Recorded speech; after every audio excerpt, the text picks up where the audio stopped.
আগামী পঞ্চায়েত ভোটে লাগাতার অশান্তি, লাগাম ছাড়া দুর্নীতি ও যে জঙ্গলরাজ পরিস্থিতি গোটা রাজ্য জুড়ে চলছে তা নিয়ে বরাবরই শাসক দলের বিরুদ্ধে নানাভাবে প্রতিবাদে সোচ্চার হয়েছেন এই বাংলা তথা ভারত মায়ের লড়াকু নেত্রী, গভর্নমেন্ট অফ ইন্ডিয়ার ইন্ডাস্ট্রিয়াল মিনিস্ট্রির 4 ডিস্ট্রিক্টের ইনচার্জ, হ্যান্ডলুম ওয়েভার সেলের চেয়ারপারসন নাজিয়া ইলাহি খান। তার ফলে তাকে নানাভাবে শাসক দলের ক্ষোভের রোষানলে পড়তে হয়। তা সত্ত্বেও তিনি বাংলা মা তথা ভারত মায়ের উন্নতির স্বার্থে ক্রমাগত লড়ছেন এবং লড়বেন। এদিন আমাদের ক্যামেরার সামনে তার নানাবিধ ক্ষোভের কথা উবড়ে দেন।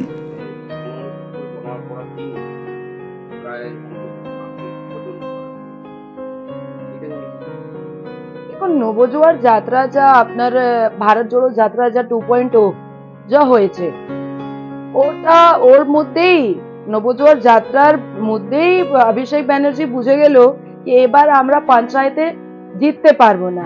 আপনি 14 বছর ইতিহাসটা দেখুন, পঞ্চায়েত ইলেকশনে মুখ্যমন্ত্রীকে একদম লাপালাপি করতে হচ্ছে কেন?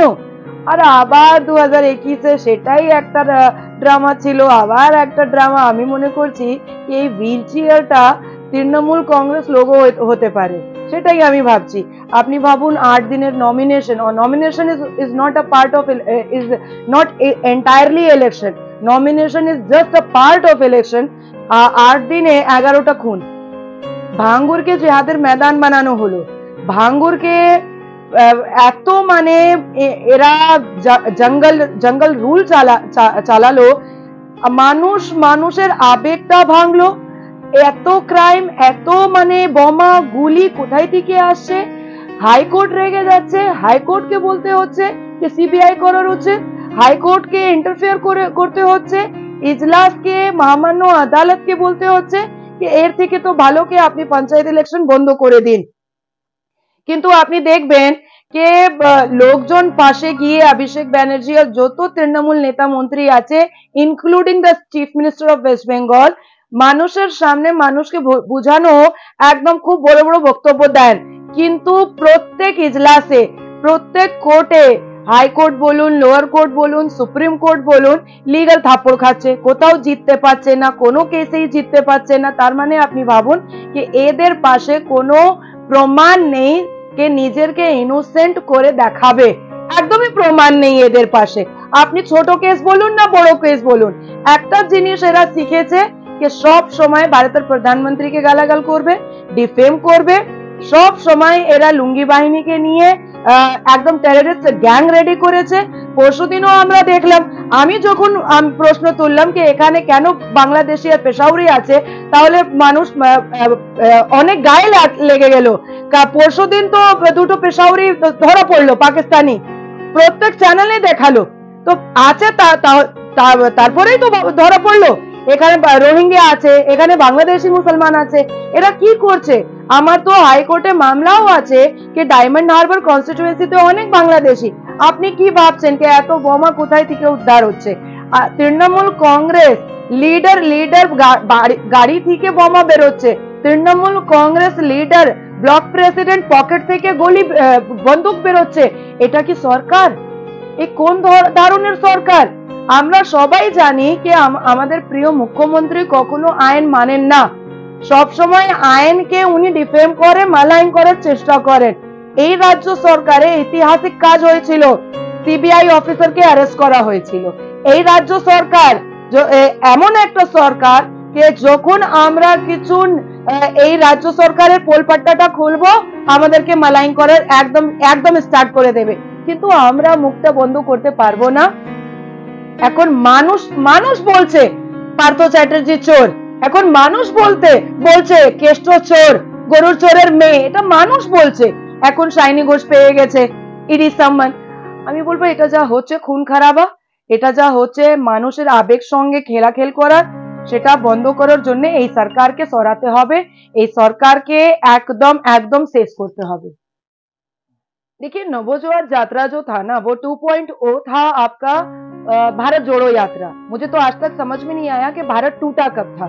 जो जोड़ने के लिए राहुल गांधी जी निकल गए थे, उसी तरीके से अभिषेक बैनर्जी ने बंद लफ्ज में पूरी बंगाल की जनता को यह समझा दिया कि पुराने तृणमूल के जितने भी नेता और मंत्री थे और कार्यकर्ता थे वो सब चोर थे, इसलिए नए लोगों को नवजुआर यात्रा में लाने की कोशिश की जा रही है। और उन्होंने, अभिषेक बनर्जी ने बार बार कहा भी कि अब सब नया होगा, मतलब पुराना चोर सब अंदर जा रहा है, गैरेज हो रहा है, सलाखों के पीछे जा रहा है, इसलिए अब नया चोर आएगा।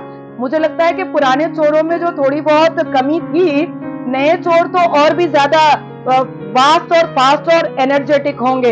हमने नवजुआर यात्रा में हर एक मीटिंग में तोड़ फोड़, धक्का धुक्की, चोरी, बेईमानी, यही सब देखा। आज तक मुझे समझ में नहीं आई एक बात कि जिसकी पीसी को यही जनता जिता करके तीसरी बार इस बंगाल का मुख्यमंत्री बनाया गया, उसके भाईपों को 5000 पुलिस की जरूरत पड़ती ही क्यों है? आज जब मैं जनता के पास जाती हूँ तो मैं किसी भी पुलिस को इन्फॉर्म कर, एक जो रूल रेगुलेशन होता है इन्फॉर्मेशन का कि मैं आ रही हूँ, मैं वही करती हूँ। प्रोटेक्शन तो मेरी जनता है।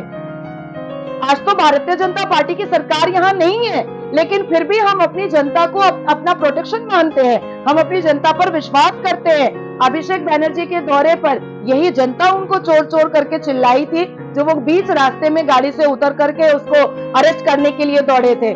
मैं जानना, मुझे बहुत इंक्विजिटिवनेस होता है कि आखिर जब आपने अपने भारत जोड़ो देखिए निकल जाता है, नवजुआर यात्रा में जब आपने मीडिया को और लोगों को ये बताया कि पूरी जनता मेरे साथ है, तो ये बम, गोली, जिहाद का मैदान, फसाद का तरीका, ये सारे गुंडा टेररिस्ट, इन सबको लाने की जरूरत तो थी नहीं। ये क्यों लाया गया है? ये भी एक सवाल पैदा होता है कि आखिर श्रीमती ममता बनर्जी को रोहिंग्या मुसलमान, बांग्लादेशी मुसलमान, पेशावरी मुसलमान, पाकिस्तानी मुसलमान, लाहौरी मुसलमान से इतनी मोहब्बत क्यों है? श्रीमती ममता बनर्जी ने जीतने के बाद ये भी कहा था कि वो उर्दू को दूसरी सरकारी जुबान बनाएंगी। उन्होंने दिल्ली जामा मस्जिद में जाकर इमाम बुखारी के बगल में कहा था, तो बनी तो नहीं। तो मुसलमानों को सिर्फ वोट बैंक की तरह यूज करने वाली ये सरकार आज कहीं ना कहीं मुसलमानों का जो पूरा अकल है, समझ है, वो खुल चुका है। देखिए, हमारे इस्लाम के खिलाफ जाकर के ताहा सिद्दीकी ने मजार के अंदर डॉग इंस्पेक्शन करवाया था, ये हम बर्दाश्त नहीं कर सकते। हमारे कुरान के खिलाफ जाकर के, हमारे इस्लाम के खिलाफ जाकर के कलकत्ता खिलाफत कमेटी ईद की नमाज में एक महिला मुख्यमंत्री को बुलाते हैं, चलो बुलाते तो बुलाते हैं, जूते चप्पल के साथ पुलिस ऑफिसर और मुसलमान मंत्री मंच पर चढ़ता है और प्रोवोकेटिव और डेफामेटरी स्पीच और पॉलिटिकल वेंडेटा वाली स्पीच दी जाती है। तो यहाँ तो मुसलमान के पक्ष में तो कोई काम हुआ नहीं। आप 2011 से लेकर के 2023 तक देखिएगा, मुसलमानों के पक्ष में कुछ नहीं हुआ, लेकिन इस्लाम को इंसल्ट करने का हर एक चीज किया गया। अफ्तार मजलिस को अफ्तार पार्टी बना दिया गया, महिलाएं मेकअप पॉलिश करके सर पे टोपी लगा करके बैठ रही हैं, सब पेट भर भर करके आकर के अफ्तार कर रहे हैं, बिना वजू के अफ्तार हो रहा है। ये सारी चीजें हम और बर्दाश्त नहीं कर पाएंगे। And this is the reason कि मैं अपनी आवाज को जब उठाती हूँ तो लोग मेरे को मलाइन करते हैं, पर मैं डरने वाली नहीं हूँ। जहां जिस कॉन्स्टिट्यूएंसी में क्राइम होगा, इलीगल कंस्ट्रक्शन होगा और शरिया लॉ पर चलने वाला हर एक जो मुस्लिम ऑर्गेनाइजेशन इस बंगाल में है, उस पर इन्वेस्टिगेशन मैं करवाऊंगी, और ये मैंने बीड़ा उठाया है। Nazia Ilahi Khan, handloom and weaver cell 4 विभाग इंचार्ज।